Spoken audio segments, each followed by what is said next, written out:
तमाम देखने और सुनने वालों को अस्सलाम वालेकुम। नाज़रीन ग्रामी, क़यामत के करीब हजरत इमाम मेहदी अलैहिस्सलाम का ज़हूर और हजरत ईसा अलैहिस्सलाम का नज़ूल वो दो चीजें हैं जो कि सही अहादीस से साबित हैं, और यही वो दो अमर हैं जिनकी बदौलत मुसलमानों को अपना खोया हुआ वकार और इज्जत वापस मिल जाएगी। बल्कि रसूलुल्लाह सल्लल्लाहु अलैहि वसल्लम से अल्लाह ताला का किया हुआ वो वादा भी पूरा हो जाएगा कि जमीन पर कोई मट्टी गारे का घर या ऊंट की खाल का खैमा बाकी नहीं बचेगा जहां अल्लाह ताला अपने दीन को दाखिल ना कर दे। लेकिन बाज अहादीस और रिवायात से यह भी पता चलता है कि इन दोनों अमर के जाहिर होने से पहले भी कुछ अमूर और वाकयात ज़हूर पजीर होंगे,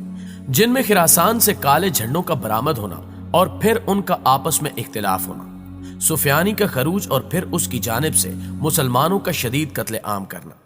आसमान पर अजीबो गरीब अलामात का जाहिर होना, फिर दोबारा खरासान से काले झंडों का हजरत मादी अलैहिस्सलाम की तलब में निकलना और उनको तलाश करके उनसे बैत करना, और सुफियानी के लश्कर का जमीन में धंसना वगैरह शामिल है। लेकिन सवाल ये पैदा होता है कि ये सुफियानी कौन होगा और ये किस तरह इमाम मादी अलैहिस्सलाम का मुकाबला करेगा। आज की वीडियो में यही सब कुछ जानेंगे, लिहाजा वीडियो को आखिर तक देखने के साथ साथ लाइक और शेयर करना हरगिज मत भूलिएगा। नाज़रीन ग्रामी, अगर हम हदीस की किताबों का मुतालिया करें तो बेशतर अहादीस के मुतल्लिक ज़हूर इमाम महदी अलैहिस्सलाम उस वक्त होगा जब दुनिया जुल्म जोर से भर चुकी होगी और हजरत इमाम महदी अलैहिस्सलाम दुनिया को अदल इंसाफ से भर देंगे। हजरत इमाम महदी के ज़हूर से कबल फितने बहुत बढ़ चुके होंगे, लिहाजा आप इन तमाम फितनों को खत्म करेंगे और आपके जमाने में आपस में मोहब्बत और उल्फत का वो रंग होगा जो सहाबा कराम के दौर में था, और तमाम मुसलमान आपस में भाइयों की तरह रहेंगे। आपकी खिलाफत पूरी दुनिया में होगी और वो पूरी दुनिया के हुक्मरान होंगे, जिसकी मुद्दत 6 से 9 साल तक के दरमियान होगी। हजरत इमाम महदी अलैहिस्सलाम की शनाख्त के लिए एक अलामत यह भी होगी कि इनसे लड़ने के लिए एक लश्कर रवाना होगा, और जब वो लश्कर मक्का और मदीना के दरमियान पहुंचेगा तो उस पूरे लश्कर को जमीन में धंसा दिया जाएगा। सुफियानी और उसके लश्कर की तफसील के मुताबिक वो अबू सुफियान की औलाद में से एक उम्वी शख्स होगा जिससे इस्लाम और मुसलमानों को सख्त तकालीफ का सामना करना पड़ेगा,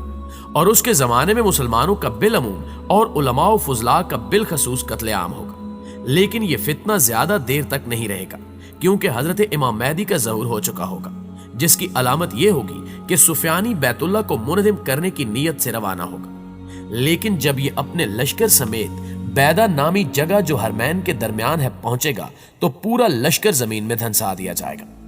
इससे मुतल्लिक हजरत अबू हुरैरा रज़ी अल्लाह ताला अन्हो नकल करते हैं कि रसूल खुदा ने फरमाया कि अमक के अतराफ से सुफियानी नामी एक शख्स खरूज करेगा, जिसके आम पैरोकार कबीले कलब के लोग होंगे। ये जंग करेगा, यहां तक कि औरतों के पेट चाक करेगा और बच्चों तक को कत्ल कर देगा, और इसके मुकाबले के लिए कबीले कैस के लोग जमा होंगे।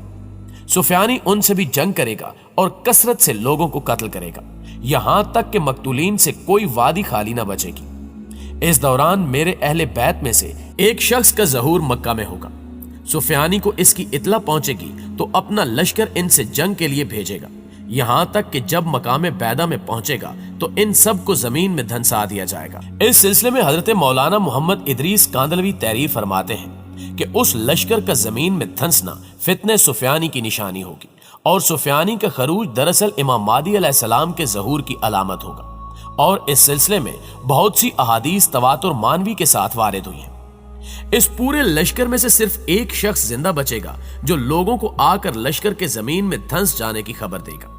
चुनांचे हजरत कांदलवी ही तहरीर फरमाते हैं कि उन लोगों में से सिर्फ एक मखबर जिंदा बचेगा, और सिर्फ यही नहीं कि इमाम महदी के ज़हूर से कबल सिर्फ सुफियानी का खरूज होगा, बल्कि और भी बहुत से लोग खरूज करेंगे। चुनांचे कुछ लोग मिस्र से खरूज करेंगे,